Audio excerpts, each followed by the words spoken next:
ਵਾਹਿਗੁਰੂ ਸਾਹਿਬ JIO. ਮਨਮ ਕੁਸ਼ਤਨਮ ਕੋਹਿਆ ਪੁਰਫਿਤਨ ਕੇ ਓ ਬੁੱਤ ਪਰਸਤੰਦ ਮਮ ਬੁੱਤ ਸ਼ਿਕਨ ਬਬੀ ਗਰਦਸ਼ੇ ਬੇਵਫਾਏ ਜਮਾ ਪਸ਼ੇ ਪੁਸਤ ਉਫ ਤਦ ਰਸਾਨੰਦ ਜਇਆ ਬਬੀ ਕੁਦਰਤ ਨੇਕ ਯਜ਼ਦਾਨ ਪਾਕ ਅਜ ਜਕ ਓ ਦਾਹ ਲਖ ਰਸਾਨੰਦ ਹਲਾਕ ਚੇ ਦੁਸ਼ਮਨ ਕੋ ਨੰਦ ਮਿਹਰਬਾਂ ਅਸਤ ਦੋਸਤ ਕੇ ਬਖਸ਼ਿੰਦਗੀ ਕਾਰ ਬਖਸ਼ਿੰਦੈ ਓਸਤ ਰਿਹਾਈ ਦਿਲੋਂ ਰਹਿਨ ਮਾਈ ਦੇਹਨ ਜਬਾਰਾ ਬਸ਼ਿਫਤ ਆਸ਼ਨਾਈ ਦੇਹਨ ਖਸਮ ਰਾਚੂ ਕੌਰ ਓ ਕਨੰਦ ਵਖਤੇ ਕਾਰ ਯਤੀਮਾ ਥੇਰੋਂ ਬਰਦ ਬੇਜ਼ਖਮ ਖਾਰ। तो ये 100 नंबर तक जो आप उचारण किया जी। 95 नंबर तो गुरमुखो हुण ध्यान दिओ थोड़ा जिहा। ये 95 नंबर जो शेर आ ना,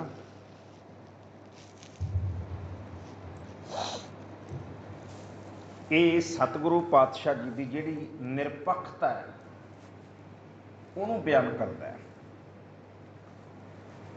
जिवें ना दुनिया के उत्ते कहावत है एक, जियो और जीने दो।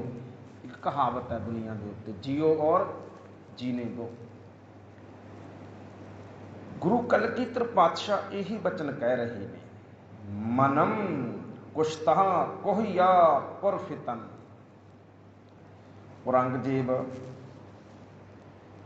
जी मैं भी तेरे वर्गा हुंदा जिहो जिहा तू है, मानो मैं हाँ जां मैं भी उहो जिहा हुंदा।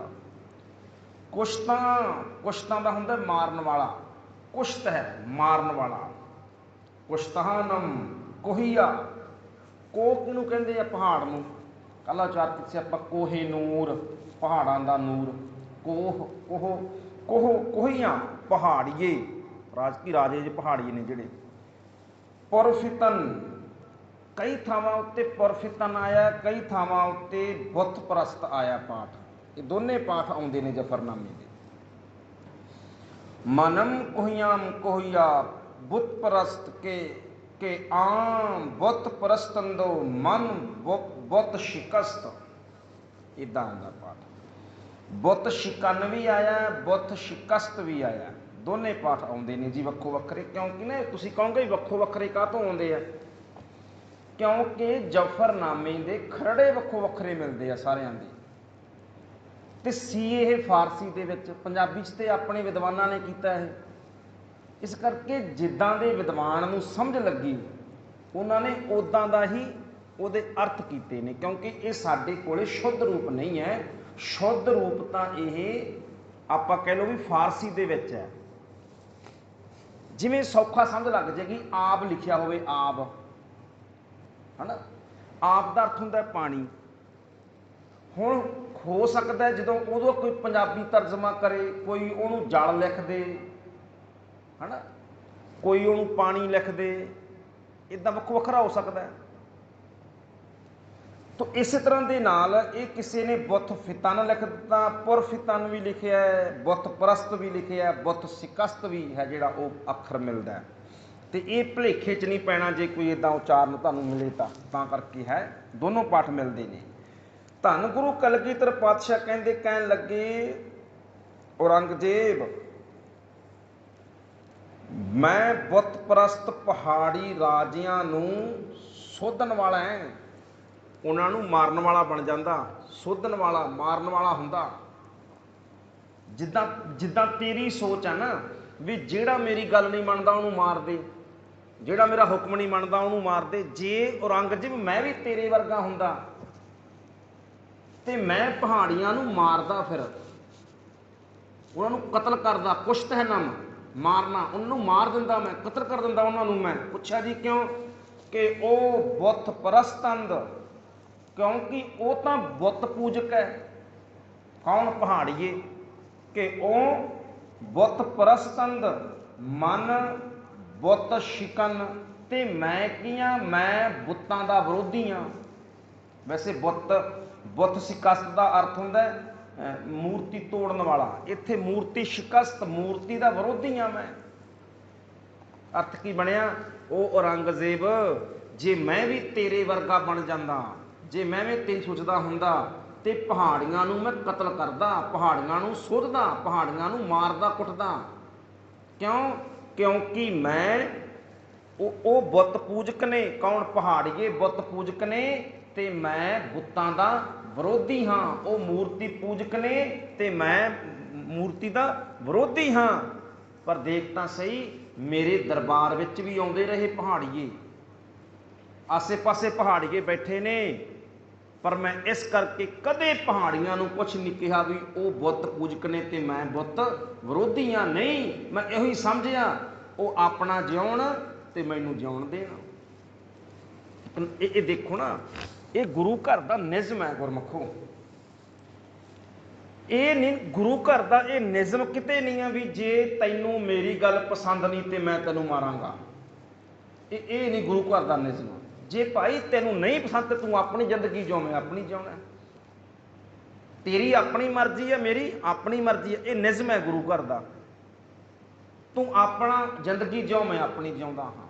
ये नहीं है भी जे तू मेरा विरोधी है, जे तू मेरी, हुण देखो ना दुनिया हैरान रह जाती है, और औरंगजेब भी हैरान रह गया सी भी सारी जिहड़ी गुरु की बाणी है वो कहती है भी मूर्ति पूजा गुनाह है, मूर्ति पूजा गलत है। गुरु नानक साहब जनेऊ पाउण तो इनकार कर देंदे है।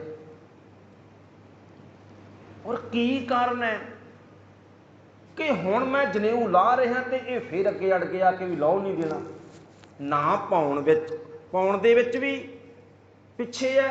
हुण जे मैं लाउण लै रहा लाउण दे विच सब तो अगे आ भी नहीं लैण नहीं देना जी। ये समझ नहीं लगी। ये फिर गुरु साहब ना जोतां जलाउंदे है, ना टल खड़काउंदे है, ना मंदिरां च जांदे है, ना मूर्ति की पूजा करते हैं, फिर भी कहते हैं भी असी तो मूर्ति तोड़न नहीं देनी, असी जोतां बुझन नहीं देनियां। देखो आम दुनिया भी हैरान होंदी है भी गुरु तेग बहादुर का मकसद की सी।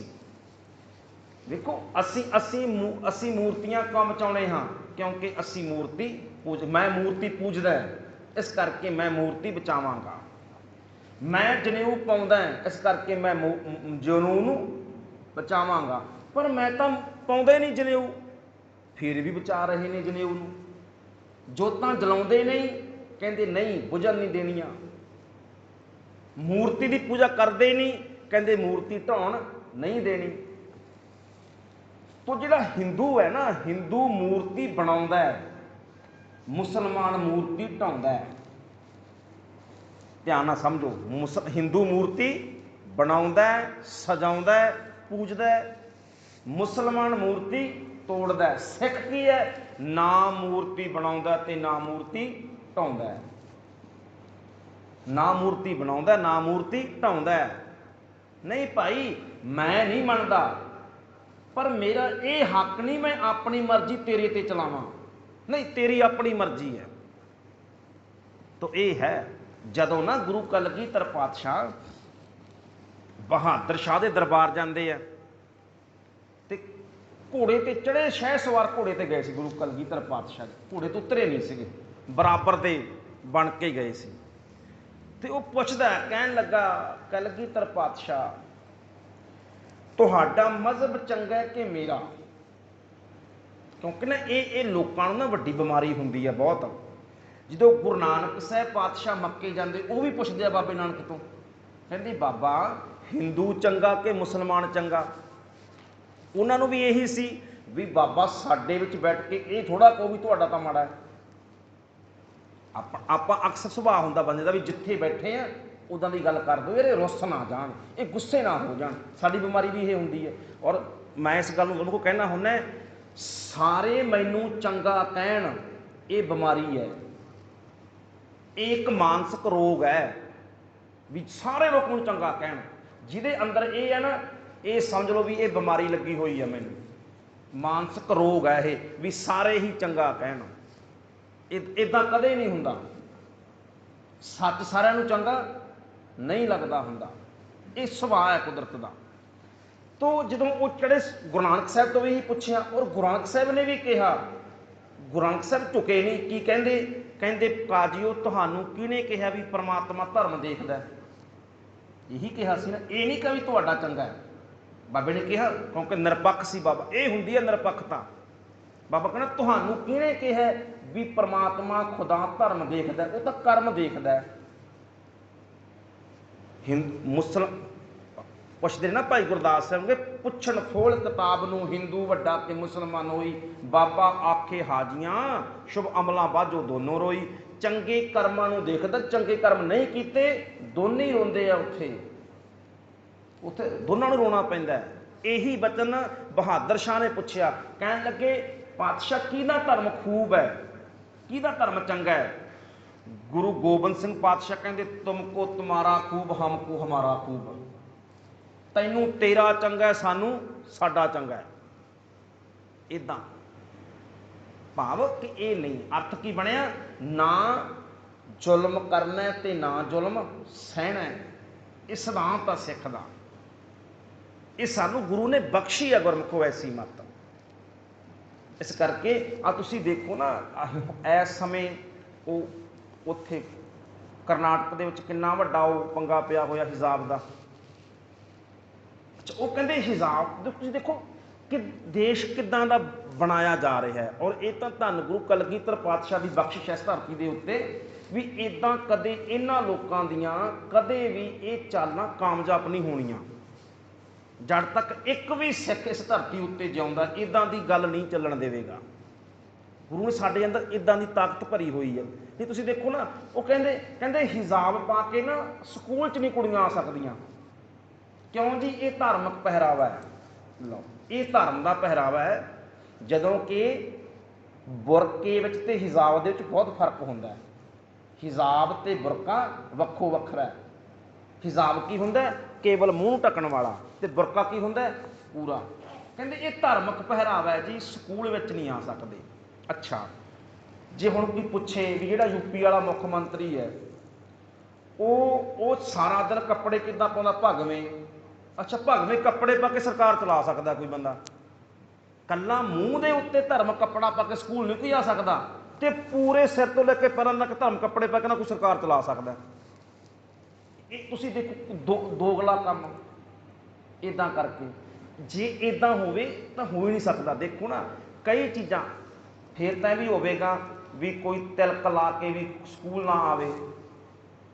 ਫਿਰ ਤਾਂ ਇਹ ਵੀ ਹੋਵੇਗਾ ਵੀ ਕੋਈ ਬ੍ਰਾਹਮਣ ਦਾ ਮੁੰਡਾ ਜਾਂ ਖੱਤਰੀਆਂ ਦਾ ਮੁੰਡਾ ਕੋਈ ਜਨੇਊ ਪਹਿਨਦਾ ਹੋਵੇ, ਜਨੇਊ ਪਾ ਕੇ ਵੀ ਨਾ ਭਾਈ ਸਕੂਲ ਵਿੱਚ ਆਵੇ, ਕਿਉਂਕਿ ਧਰਮ ਹੈ, ਧਾਰਮਿਕ ਪਹਿਰਾਵਾ ਹੈ।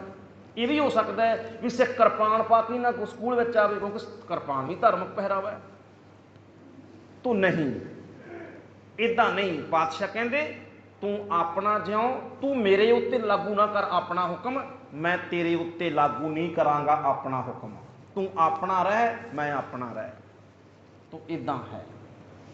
ਜਦੋਂ ਸਾਈਂ ਮੀਆਂ ਮੀਰ ਦਰਬਾਰ ਸਾਹਿਬ ਆਉਂਦੇ ਹੋਣਗੇ, ਮੈਂ ਕਹਿੰਦਾ ਹੁੰਦਾ ਕਈ ਵਾਰ, ਉਹ ਨਮਾਜ਼ ਹੀ ਪੜ੍ਹਦੇ ਹੋਣਗੇ, ਕਿਉਂਕਿ ਪੱਕੇ ਨਮਾਜ਼ੀ ਨੇ।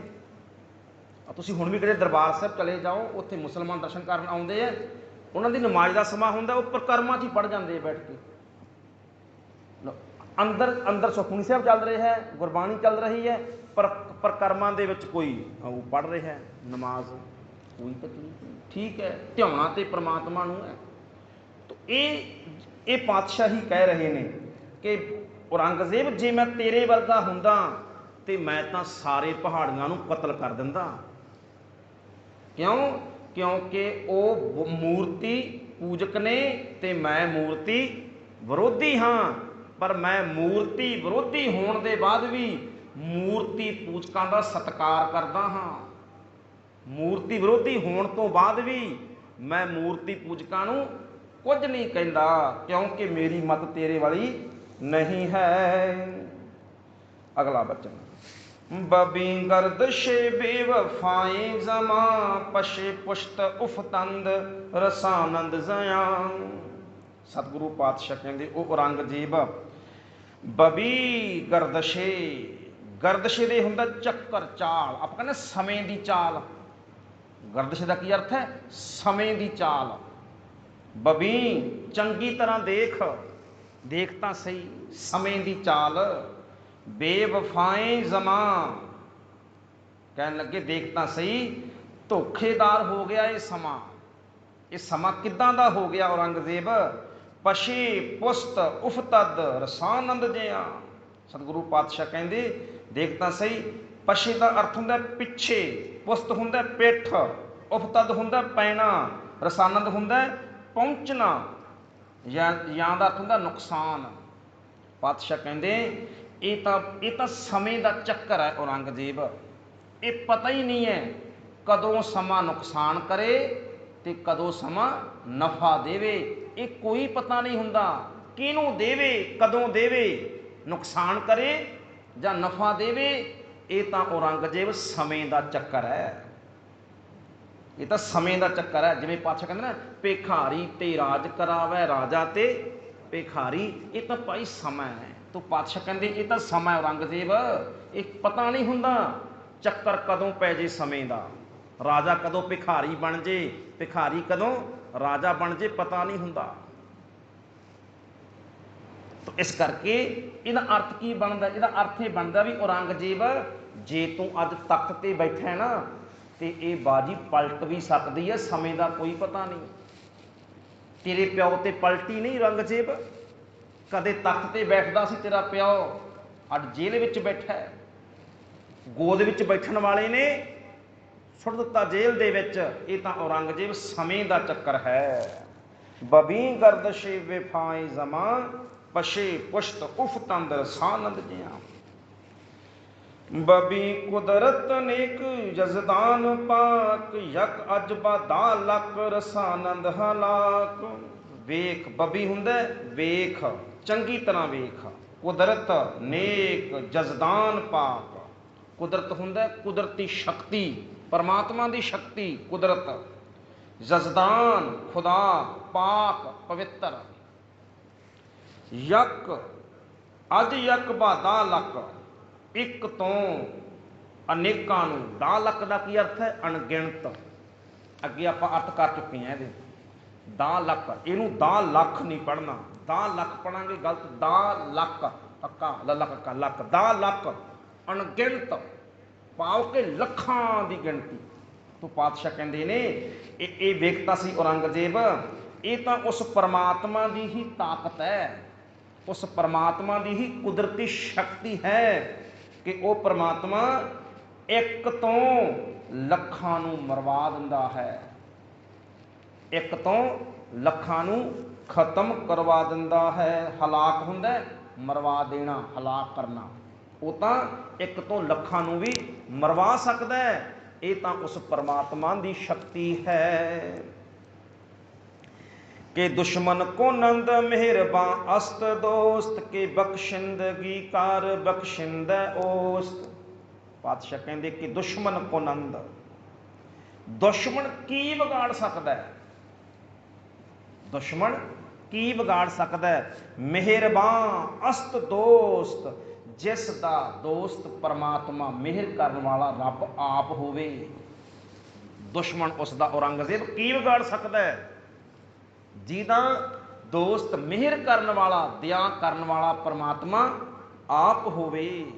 ਕਿ ਬਖਸ਼ਿੰਦਗੀ ਕਾਰ ਬਖਸ਼ਿੰਦੈ ਓਸਤ, ਕਿਉਂਕਿ ਉਹ ਬਖਸ਼ਿੰਦਗੀ ਕਾਰ, ਦਇਆ ਕਰਨ ਵਾਲਾ, ਮਿਹਰ ਕਰਨ ਵਾਲਾ ਜਦੋਂ ਆਪਣੀ ਬਖਸ਼ਿਸ਼ ਕਰਦਾ ਹੈ, ਤੇ ਫਿਰ ਔਰੰਗਜ਼ੇਬ ਤੇਰੇ ਵਰਗਾ ਦੁਸ਼ਮਣ ਕਿਸੇ ਦਾ ਕੀ ਵਿਗਾੜ ਸਕਦਾ ਹੈ? ਔਰ ਸੱਚ ਹੋਇਆ। ਜਿਹਨੂੰ ਆਪਾਂ ਕਹਿੰਦੇ ਨਾ, ਜਾਂ ਤੂੰ ਮੇਰੇ ਵੱਲ ਹੈ ਤਾਂ ਕਿਆ ਮੋਹ ਛੰਦਾ, ਕਿਸੇ ਦੀ ਕੀ ਮੁਹਤਾਜੀ ਜੇ ਤੂੰ ਮੇਰੇ ਵੱਲ ਹੈ ਤਾਂ। ਔਰ ਇੱਕ ਇਹਦੇ ਅਰਥ ਸਮਝੋ ਧਿਆਨ ਨਾਲ। ਹੁਣ ਇੱਥੇ ਕਿਉਂ ਪਾਤਸ਼ਾਹ ਕਹਿ ਰਹੇ ਨੇ ਕਿਸੇ ਦਾ ਕੋਈ ਕੁਝ ਨਹੀਂ ਵਿਗਾੜ ਸਕਦਾ ਜੇਕਰ ਪਰਮਾਤਮਾ ਉਹਦੇ ਵੱਲ ਹੋਵੇ ਤਾਂ। ਹੁਣ ਤੁਸੀਂ ਇਹ ਦੇਖੋ, ਧੰਨ ਗੁਰੂ ਕਲਗੀ, ਆਪਾਂ ਕਹਿੰਦੇ ਵੀ ਹਾਰ ਔਰੰਗਜ਼ੇਬ ਦੀ ਹਾਰ ਕਿਵੇਂ ਹੋਈ? ਲੱਖਾਂ ਦੀ ਫੌਜ ਦੇ ਵਿੱਚੋਂ ਗੁਰੂ ਕਲਗੀਧਰ ਪਾਤਸ਼ਾਹ ਦਾ ਬਚ ਕੇ ਨਿਕਲ ਜਾਣਾ।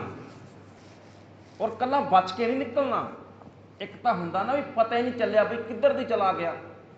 ਇੱਕ ਇਹ ਕਹਿਣਾ ਮੈਂ ਜਾ ਰਿਹਾ ਫੜਨਾ ਤੇ ਫੜ ਲਓ, ਜਦੋਂ ਆਹ ਕਹਿ ਕੇ ਜਾਣਾ, ਇਹ ਔਰੰਗਜ਼ੇਬ ਦੀ ਹਾਰ ਸੀ ਬਹੁਤ ਵੱਡੀ।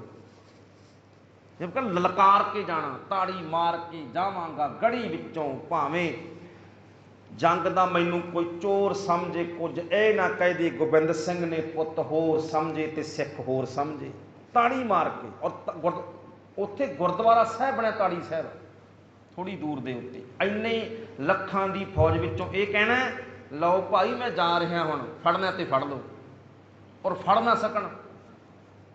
ਇੱਕ ਇੱਥੇ ਦੋ ਬਖਸ਼ਾਂ ਹੁੰਦੀਆਂ ਨੇ। ਇੱਕ ਤਾਂ ਗੁਰੂ ਕਲਗੀਧਰ ਪਾਤਸ਼ਾਹ ਨੂੰ ਪ੍ਰਮਾਤਮਾ ਤੇ ਭਰੋਸਾ ਕਿੰਨਾ ਭਰੋਸਾ ਹੈ ਵੀ ਉਹ ਪ੍ਰਮਾਤਮਾ ਮੇਰੇ ਵੱਲ ਹੈ, ਤੇ ਜੇਕਰ ਉਹ ਪ੍ਰਮਾਤਮਾ ਮੇਰੇ ਵੱਲ ਹੈ ਤਾਂ ਮੇਰਾ ਕੋਈ ਵਾਲ ਵੀ ਵਿੰਗਾ ਨਹੀਂ ਕਰ ਸਕਦਾ। ਕਿੰਨਾ ਭਰੋਸਾ ਹੈ। ਦੇਖੋ ਨਾ, ਪਹਿਲਾਂ ਚਮਕੌਰ ਦੀ ਗੜੀ ਕੀਤਾ ਜਾਂਦਾ ਹੈ, ਇਹ ਫੈਸਲਾ ਕੀਤਾ ਜਾਂਦਾ ਹੈ ਕਿ ਕੀ ਕੀਤਾ ਜਾਵੇ। ਗੁਰੂ ਕਲਗੀਧਰ ਪਾਤਸ਼ਾਹ ਕਹਿੰਦੇ ਵੀ ਸ਼ਹਾਦਤ ਪ੍ਰਾਪਤ ਕੀਤੀ ਜਾਵੇ, ਸਤਿਗੁਰਾਂ ਦਾ ਫੈਸਲਾ ਇਹੀ ਸੀ। ਪਰ ਹੁਣ ਇਹ ਵੀ ਦੇਖਣਾ ਵੀ ਕੌਮ ਆਉਣ ਵਾਲਾ ਸਮਾਂ ਸਿੱਖਾਂ ਲਈ ਕਿੱਦਾਂ ਦਾ ਹੋਵੇਗਾ, ਉਹਨੂੰ ਬਣਾ ਕੇ ਨੀਤੀ ਬਣਾਈ ਗਈ। ਆਪਾਂ ਕਹਿਣਾ ਨਾ ਵੀ ਸਿੱਖਾਂ ਨੇ ਅਰਦਾਸ ਕੀਤੀ, ਸਿੱਖਾਂ ਨੇ ਹੁਕਮ ਕੀਤਾ, ਇਹ ਕੀ ਹੁੰਦਾ? ਇਹ ਤਾਂ ਭਾਵਨਾਤਮਕ, ਇਹ ਭਾਵਨਾ ਵਿੱਚ ਵਹਿ ਕੇ ਲਿਖਿਆ ਇਤਿਹਾਸ ਹੁੰਦਾ ਹੈ। ਅਸਲ ਕੀ ਹੋਇਆ, ਇੱਕ ਨੀਤੀ ਬਣਾਈ ਗਈ, ਇੱਕ ਸਕੀਮ ਆਉਣ ਵਾਲੇ ਸਮੇਂ ਦੇ ਲਈ ਨੀਤੀ ਬਣਾਈ ਗਈ ਵੀ ਧੰਨ ਗੁਰੂ ਕਲਗੀਧਰ ਪਾਤਸ਼ਾਹ, ਜੇ ਤੁਸੀਂ ਸ਼ਹੀਦ ਹੋ ਜਾਂਦੇ ਹੋ ਤੇ ਕੌਮ ਦਾ ਕੀ ਬਣੇਗਾ? ਹੁੰਦਾ ਹੈ ਨਾ।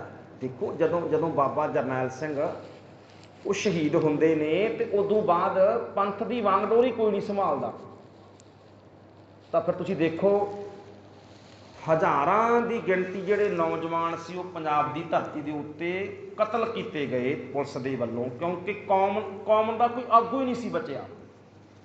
ਕਾਰਨ ਸੀ ਉਹਦਾ ਇਸੇ ਤਰ੍ਹਾਂ ਕਿ ਨੀਤੀ ਬਣਾਈ ਗਈ, ਔਰ ਨੀਤੀ ਵਿੱਚ ਇਹ ਮਤਾ ਬਣਾਇਆ ਗਿਆ, ਗੁਰਮਤਾ ਕੀਤਾ ਗਿਆ ਵੀ ਧੰਨ ਗੁਰੂ ਕਲਗੀਧਰ ਪਾਤਸ਼ਾਹ, ਤੁਹਾਡਾ ਸੰਸਾਰ ਦੇ ਉੱਤੇ ਅਜੇ ਜਿਉਂਦੇ ਰਹਿਣਾ ਸਰੀਰਕ ਤੌਰ ਤੇ ਜ਼ਰੂਰੀ ਹੈ, ਅਜੇ ਤੁਹਾਡੀ ਸ਼ਹੀਦੀ ਦਾ ਸਮਾਂ ਨਹੀਂ ਆਇਆ, ਸਮਾਂ ਸਹੀ ਨਹੀਂ ਹੈ। ਇਹਦਾ ਅਰਥ ਕੀ ਬਣਿਆ? ਸਮੇਂ ਤੋਂ ਬਿਨਾਂ ਦਿੱਤੀ ਹੋਈ ਸ਼ਹੀਦੀ ਵੀ ਸਿਆਣਪ ਨਹੀਂ ਹੁੰਦੀ। ਇਹਦਾ ਅਰਥ ਇਹ ਨਿਕਲਦਾ, ਕੱਲੀ ਸ਼ਹੀਦੀ ਵੱਡੀ ਨਹੀਂ ਹੁੰਦੀ, ਸ਼ਹੀਦੀ ਉਦੋਂ ਵੱਡੀ ਬਣਦੀ ਹੈ ਜਦੋਂ ਉਹ ਵਕਤ ਸਿਰ ਹੋਵੇ, ਸਮੇਂ ਸਿਰ ਹੋਵੇ। ਤਾਂ ਇਹ ਮਤਾ ਪਕਾਇਆ ਗਿਆ ਚਮਕੌਰ ਦੀ ਗੜੀ ਦੇ ਵਿੱਚ ਵੀ ਅਜੇ ਸ਼ਹੀਦੀ ਦੇਣ ਦਾ ਸਮਾਂ ਸਹੀ ਨਹੀਂ ਹੈ। ਅੱਜ ਜੇ ਗੁਰੂ ਪਾਤਸ਼ਾਹ ਤੁਸੀਂ ਸ਼ਹੀਦ ਹੋ ਜਾਂਦੇ ਹੋ ਤੇ ਕੌਮ ਦੇ ਵਿੱਚ ਇੱਕ ਬਹੁਤ ਵੱਡੀ ਕਮਜ਼ੋਰੀ ਆ ਜਾਏਗੀ, ਉਦਾਸਤਾ ਆ ਜਾਏਗੀ, ਉਦਾਸਤਾ ਆ ਜਾਏਗੀ। ਉਸ ਨੂੰ ਪਕਾ ਕੇ ਫਿਰ ਮਤਾ ਫਿਰ ਇਹ ਵੀ ਕੀਤਾ ਗਿਆ ਵੀ 3 ਸਿੱਖਾਂ ਨੂੰ ਕਿਹਾ ਗਿਆ ਤੁਸੀਂ ਵੱਖਰੇ ਜਾਣਾ। ਪਹਿਲਾਂ ਸਿੱਖਾਂ ਨੂੰ ਨਮਸਕਾਰ ਵੀ ਕੀਤੀ ਜਾਂਦੀ ਹੈ, ਮੱਥਾ ਵੀ ਟੇਕਿਆ ਜਾਂਦਾ ਹੈ, ਕਿਉਂਕਿ 3 ਵਾਰ ਗੁਰੂ ਕਲਗੀਧਰ ਪਾਤਸ਼ਾਹ ਸਿੱਖਾਂ ਅੱਗੇ ਝੁਕੇ, 3 ਵਾਰ ਜ਼ਿੰਦਗੀ ਵਿੱਚ। ਪਹਿਲੀ ਵਾਰ ਕਦੋਂ ਝੁਕੇ? ਜਦੋਂ ਗੁਰੂ ਕਲਗੀਧਰ ਪਾਤਸ਼ਾਹ ਨੇ ਵਿਸਾਖੀ ਵਾਲੇ ਦਿਨ ਖੰਡੇ ਬਾਟੇ ਦੀ ਅੰਮ੍ਰਿਤ ਦੀ ਦਾਤ 5 ਪਿਆਰਿਆਂ ਦੇ ਕੋਲੋਂ ਮੰਗੀ। ਉਦੋਂ ਗੁਰੂ ਕਲਗੀਧਰ ਪਾਤਸ਼ਾਹ ਨੇ 5 ਪਿਆਰਿਆਂ ਅੱਗੇ ਸੀਸ ਨਵਾਇਆ, ਪਹਿਲੀ ਵਾਰ। ਦੂਜੀ ਵਾਰ ਚਮਕੌਰ ਦੀ ਗੜੀ ਵਿੱਚ ਗੁਰੂ ਪਾਤਸ਼ਾਹ ਨੇ 5 ਸਿੱਖਾਂ ਅੱਗੇ ਸੀਸ ਝੁਕਾਇਆ ਵੀ ਤੁਹਾਡਾ ਕਿਹਾ ਬਚਨ ਪ੍ਰਵਾਨ ਹੈ। ਔਰ ਤੀਜੀ ਵਾਰ ਫਿਰ ਨੰਦੇੜ ਸਾਹਿਬ ਦੀ ਧਰਤੀ ਦੇ ਉੱਪਰ ਜਦੋਂ ਇਹ ਕਿਹਾ ਕਿ ਆਤਮਾ ਗ੍ਰੰਥ ਵਿੱਚ ਤੇ ਸਰੀਰ ਪੰਥ ਵਿੱਚ, ਉਦੋਂ ਪਾਤਸ਼ਾਹ ਨੇ ਸੀਸ ਝੁਕਾਇਆ। 3 ਵਾਰ ਹੁਕਮ ਮੰਨਿਆ, ਕਹਿ ਲਓ ਸਿੱਖਾਂ ਦਾ, ਪ੍ਰਵਾਨਗੀ ਦਿੱਤੀ ਸਿੱਖਾਂ ਨੂੰ। ਤੋ ਇਹ ਵੀ ਸੀ ਵੀ ਜੇਕਰ ਇਹ ਵੀ ਹੋ ਸਕਦਾ ਹੈ, ਇਸ ਕਰਕੇ 3 ਸਿੱਖਾਂ ਨੂੰ ਵੀ ਨਾਲ ਪਾਤਸ਼ਾਹ ਬਾਹਰ ਕੱਢਦੇ ਨੇ ਵੀ ਇਹ ਨਾ ਕਹਿ ਦੇ ਕੋਈ ਵੀ ਗੁਰੂ ਪਾਤਸ਼ਾਹ ਇਕੱਲੇ ਲੰਘ ਕੇ ਨਹੀਂ ਪਾਈ, ਪੁੱਤ ਸ਼ਹੀਦ ਹੋ ਗਏ ਨੇ ਪਰ ਸਿੱਖਾਂ ਨੂੰ ਨਾਲ ਲੈ ਕੇ ਜਾਵਾਂਗੇ। ਪੁੱਤ ਸ਼ਹੀਦ ਕਰਵਾਏ, ਸਿੱਖ ਬਚ ਕੇ ਨਿਕਲੇ। ਤਾਂ ਇੱਦਾਂ ਕਰਕੇ ਇਹ ਇੱਕ ਹਾਰ ਸੀ ਬਹੁਤ ਵੱਡੀ। ਔਰ ਇਹੀ ਪਾਤਸ਼ਾਹ ਇੱਥੇ ਕਹਿ ਰਹੇ ਨੇ, ਉਹ ਔਰੰਗਜ਼ੇਬ ਦੁਸ਼ਮਣ ਉਹਦਾ ਕੀ ਵਿਗਾੜ ਸਕਦਾ ਹੈ, ਜਿਸ ਦੇ ਮਿਹਰ ਕਰਨ ਵਾਲਾ ਰੱਬ ਉਹਦੇ ਵੱਲ ਹੋਵੇ ਤੇ ਉਹ ਬਖਸ਼ ਕਰਨ ਵਾਲਾ ਪਰਮਾਤਮਾ ਸਦਾ ਬਖਸ਼ਿਸ਼ਾਂ करदा है। खसम राचू कोर ओ कानंद वक्ते कार, यतीमा बेरों बुरद बे जख्म खार।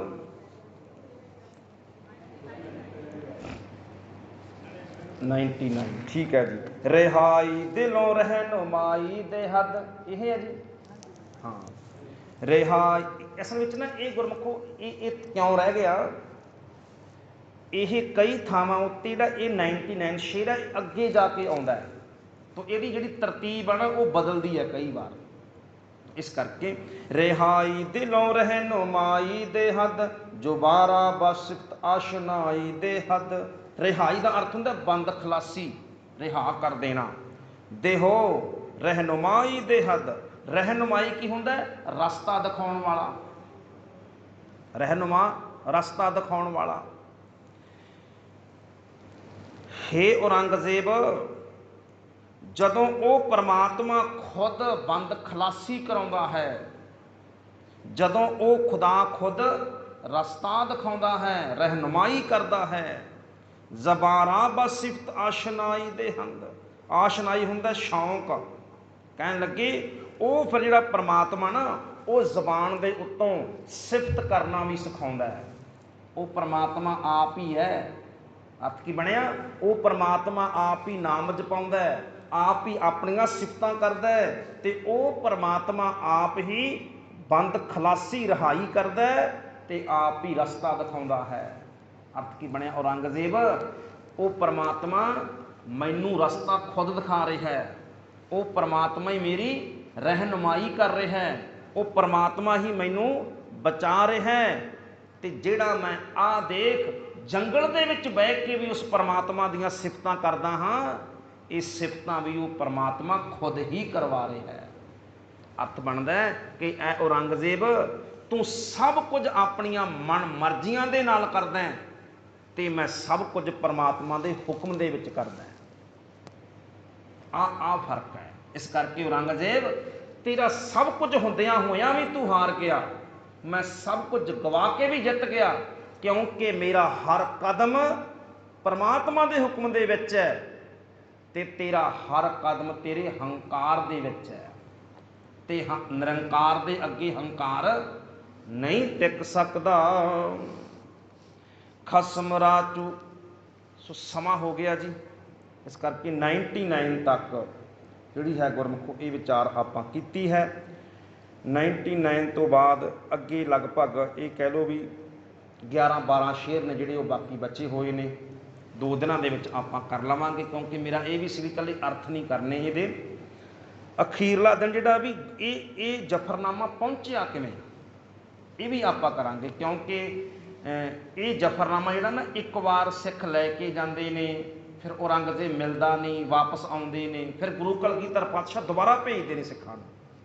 ਤੋ ਇਹ ਪਹੁੰਚਿਆ ਕਿਵੇਂ ਔਰੰਗਜ਼ੇਬ ਦੇ ਦਰਬਾਰ ਦੇ ਵਿੱਚ, ਇਹ ਵੀ ਆਪਾਂ ਵਿਚਾਰਾਂਗੇ। ਸੋ 2 ਦਿਨ ਦੇ ਵਿੱਚ ਇਹ ਸਮਾਪਤੀ ਹੋ ਜਾਏਗੀ ਜੀ। 99 ਤੱਕ ਵਿਚਾਰ ਹੋਈ ਹੈ।